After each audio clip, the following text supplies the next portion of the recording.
Time is money, and money is money, and investing both into a meaty role-playing experience can be quite taxing.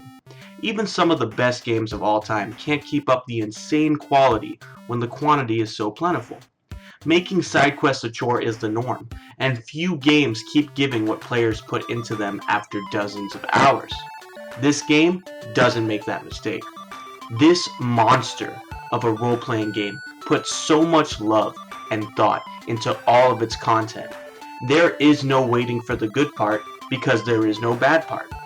I haven't been this in love with the game in a very long time, and it's very difficult to critique this game without revealing it.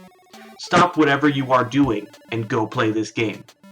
After you finish this review, of course. The Witcher 3 takes the best parts of story-based RPGs and action-based RPGs and gives birth to an incredible open-world adventure. There's just so much to do, it's overwhelming. In a good way.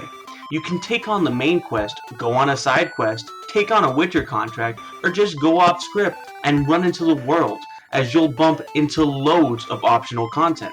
No matter which path you take, you'll have a blast. There is no bad content in this game, and there's no point in me picking apart all the things to do because it's all rewarding. And not in the get a better piece of loot type rewarding, it's in the I'm really enjoying myself type of rewarding. The only complaint I've heard regarding this game is the combat, and it's a complaint I don't share. I see it as a huge improvement from the previous games. It's not too fast, giving a sense of realism, and I don't see it as being slow or sluggish like other gamers have. The different spells, or signs as they're called in this game, are all balanced and give the gameplay variety. The enemies in the game feel fresh, and spamming your weapon will only get you so far. There are some more hardcore tweaks you can use, like adding oils to your weapon and glyphs to improve signs, which are very helpful in the greater difficulties, but none of that is required to enjoy the game. All the main characters bring something to the table, and the main story is a blast to play through as you sink 40 hours into it. Playing as Ciri is a lot of fun, even if she is downright broken. There are a handful of sections of the game where you play as her, and it surprisingly doesn't feel like filler.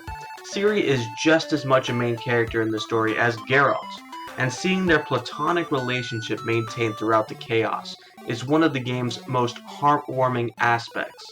There are two main love interests in the game, and both of them are some of the best written women in video games. It's hard to find any poorly written sections in this game, and its pacing is perfect.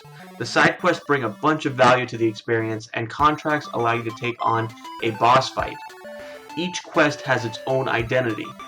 Even though it sticks to the tried and true RPG structure, it does so masterfully. If the meaty main quest and side quests aren't enough to satisfy your appetite, there's also 2 expansions to play through. Normally extra content isn't included in a non-Game of the Year review of a game, but it's hard to ignore them when they complement the main game so well. The first expansion, Hearts of Stone, gives you 8 hours or so of gameplay. It's a nice distraction as the game puts you in a date setting and you get a chance to just unwind, which is nice from the chaos of the Witcher universe. It's pretty small in scope, but thankfully the second expansion feels like a whole sequel. In an era where companies release downloadable content as full games, it's nice to see CD Projekt Red do the opposite. Blood and Wine brings back the bright aesthetic of the E3 trailers and lets you explore a whole new land separate from the main quest.